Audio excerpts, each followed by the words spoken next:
Les États-Unis sont la première puissance mondiale. C'est la première puissance économique, c'est la première puissance politique, c'est la première puissance militaire, c'est la première puissance culturelle. Les États-Unis ont en effet tous les éléments de la puissance. Mais pour devenir cette grande puissance, encore faut-il avoir un certain nombre d'avantages. Effectivement, les États-Unis ont de très nombreux avantages naturels dont ils ont su évidemment disposer de manière tout à fait efficace et très peu d'inconvénients, de contraintes naturelles. Ce qui n'est pas le cas par exemple du second pays, la seconde puissance, enfin la troisième actuellement puissance mondiale qui est le Japon qui lui a des contraintes extrêmement fortes, on l'a vu récemment. Donc, de très nombreux avantages naturels que nous allons voir à travers des croquis très simplifiés. Pourquoi ? Eh bien parce que le correcteur, le jour du bac, attendra de vous que dans votre dissertation de géographie, vous intégriez des croquis de manière à localiser les éléments, les facteurs dont vous parlez. Et ces croquis doivent être le plus simple possible, mais en même temps doivent pouvoir montrer, localiser exactement ce dont vous parlez. Donc, voyons les avantages à travers ces croquis. Le premier avantage des États-Unis, c'est la taille du pays. En effet, d'ouest en est, les États-Unis font 4500 km. Et du nord au sud, 2500 km. Donc, c'est l'un des plus grands pays du monde. Ensuite, deuxième avantage, c'est un pays qui est très ouvert. En effet, il y a 3 façades maritimes. La première façade maritime atlantique permet d'ouvrir le pays et la côte est sur l'Europe. La seconde façade maritime permet d'ouvrir la côte ouest sur l'Asie, en plein développement actuellement, et le golfe du Mexique et sa façade permet d'avoir des relations avec l'Amérique latine. Ce pays a aussi 2 grandes façades terrestres, l'une avec le Canada, l'autre avec le Mexique, et nous verrons que l'ensemble formera ce que l'on appelle l'ALENA. Une bonne partie du relief des États-Unis est favorable. En effet, toute la partie est se compose de plaines, essentiellement les grandes plaines des États-Unis, et finalement seule une montagne ancienne, les Appalaches, coupe cette zone. Donc, une zone extrêmement favorable à l'agriculture, à l'installation de grandes villes et aux communications. Donc, élément favorable. On retrouve des plaines, mais beaucoup plus étroites, dans la partie ouest des États-Unis. Ces plaines sont étroites, mais très importantes. Elles ont de grandes villes comme Seattle, San Francisco, Los Angeles. Et surtout, elles sont intéressantes pour les communications et pour l'agriculture. Donc, la seule partie qui ne soit pas vraiment, ou qui soit difficile, ce sont les rocheuses. Donc, globalement, un avantage au niveau du relief.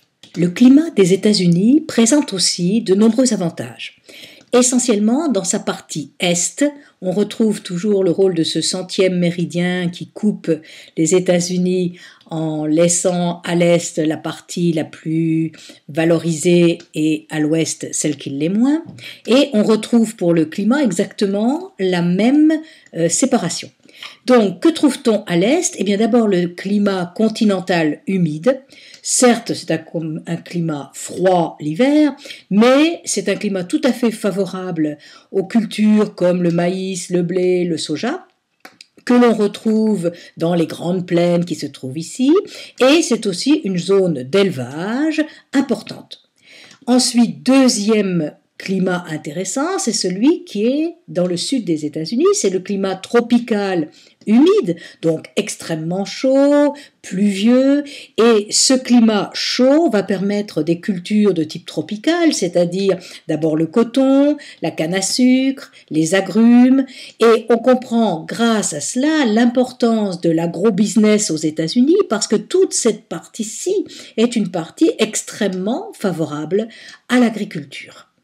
On retrouve des éléments favorables à l'agriculture dans la partie ouest, mais sur la bordure, c'est-à-dire dans le climat océanique au nord ou le climat méditerranéen au sud, ou surtout dans la partie sud et dans les plaines autour de San Francisco et de Los Angeles, mais plus de San Francisco, on va avoir de la vigne, de toutes sortes d'arbres fruitiers, et donc là encore, un élément important pour l'agriculture, ainsi que dans la partie océanique, c'est plus de l'élevage et des cultures de type céréales. Donc on voit que malgré tout un élément important qui est un climat qui a de nombreux avantages. L'hydrographie aux États-Unis est aussi un des avantages que connaît cette puissance. En effet, il y a d'abord tout un réseau ici qui est le réseau du Mississippi-Missouri, et le Mississippi, qui est donc le fleuve principal de ce réseau, a l'énorme avantage, comme la plupart de ses affluents, d'être navigable sur sa plus grande partie. Quant au Missouri, il permet avec le Mississippi de former la plus grande artère fluviale du monde. Il est aussi en grande partie navigable. Sur le même côté, l'Arkansas est lui aussi navigable sur une grande partie. En plus, il permet dans toute cette zone ici de faire de l'irrigation. Quant à la rive gauche du Mississippi, nous avons ici l'Ohio qui a pour affluent la Tennessee. Or, la Tennessee est coupée depuis la grande crise de 29 de très nombreux barrages hydroélectriques et donc qui apportent de l'électricité à toute cette région. Nous avons autre fleuve important, le Rio Grande, dont une partie forme la frontière avec le Mexique, et le Colorado, qui traverse la partie de climat tropical sec, c'est-à-dire quasiment désertique, et l'un comme l'autre vont permettre de faire des périmètres d'irrigation. En plus, le Colorado a été coupé lui aussi de très nombreux barrages qui donnent de l'électricité. Restent ici les deux petits fleuves, le Sacramento et le San Joaquin, qui coulent dans la plaine de San Francisco et qui permettent encore une fois de faire l'irrigation, et puis la Snake River, qui, elle, se trouve dans la partie océanique. Donc, l'hydroélectricité et la navigation, donc des éléments importants. Il ne faut pas oublier pour la navigation la zone ici qui est la zone des Grands Lacs, qui est une véritable mer et qui est en très grande partie navigable. Un autre avantage naturel au fondement de la puissance des États-Unis, ce sont les ressources du sous-sol. En effet, le sous-sol est riche, aussi bien dans la partie est que dans la partie ouest, pour une fois. Que trouve-t-on dans la partie est ? Eh bien, essentiellement du pétrole.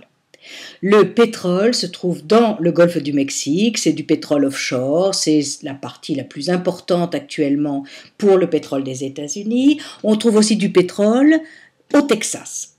Mais on trouve un peu de pétrole aussi à l'ouest, dans les Rocheuses et à l'est de Los Angeles. Que trouve-t-on encore comme ressource du sous-sol ? Eh bien, le charbon. Le charbon a d'abord été exploité dans les Appalaches, mais ce sont des mines profondes, anciennes, et maintenant, finalement, le charbon est essentiellement exploité dans le nord des Rocheuses. On trouve aussi à l'est du fer, à l'est des Grands Lacs, près du lac supérieur, ce qui permet d'avoir à cet endroit le charbon et le fer, et cela explique pourquoi cette zone a été une zone industrielle dès le début du XXe siècle, parce qu'il y avait le charbon et le fer, cela permettait de faire de l'acier, et à partir de l'acier, de faire par exemple des voitures, ce qui explique l'importance de l'industrie autour des Grands Lacs, essentiellement toute l'industrie qui est liée à l'automobile.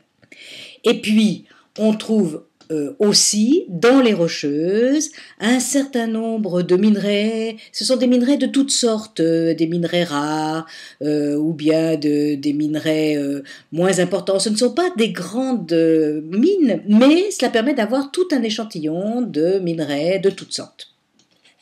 Donc, retenons essentiellement le pétrole et le charbon.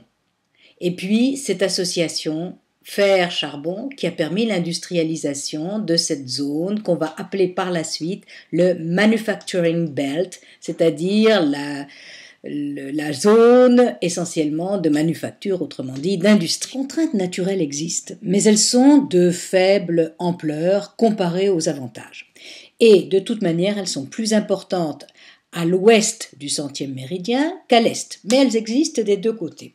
Bon, voyons d'abord le relief. Certes, le relief qui est un relief essentiellement montagneux, ce sont les Rocheuses qui couvrent presque toute la partie ouest, sont un inconvénient au niveau des transports, de toutes les communications, au niveau de l'urbanisation, au niveau de l'agriculture, etc.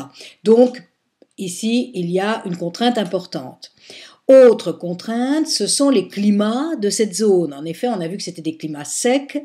Le climat continental sec est peu favorable à l'agriculture, surtout avec les montagnes. Quant au climat tropical sec, eh bien, ce sont des déserts. Donc, s'il n'y a pas irrigation, il y a impossibilité de cultiver. Que trouve-t-on encore sur cette partie ouest? Eh bien, ici se trouve la faille de San Francisco et donc des tremblements de terre possibles, voire même extrêmement dangereux, qui pourraient complètement détruire certaines villes comme San Francisco et qui évidemment posent énormément de problèmes. Il y a aussi quelques inconvénients dans la partie est, mais beaucoup moins importants. Tout d'abord, ce sont ici les tornades qui soufflent dans les grandes plaines au moment du changement de saison et qui peuvent être extrêmement dangereuses, même si elles sont très localisées. Ensuite, il y a les cyclones qui eux aussi arrivent soit au printemps, soit à l'automne en venant de l'Atlantique et du golfe du Mexique et qui peuvent ravager les côtes, aussi bien celles du Texas et de la Louisiane que des Florides. Et là, on connaît le terrible cyclone qui a ravagé New Orleans.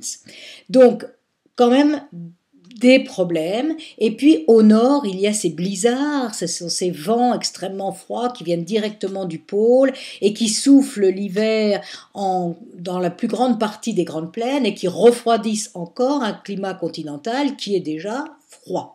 Donc, quelques inconvénients, mais comme on peut le voir, ces inconvénients sont quand même fort peu nombreux comparés aux avantages.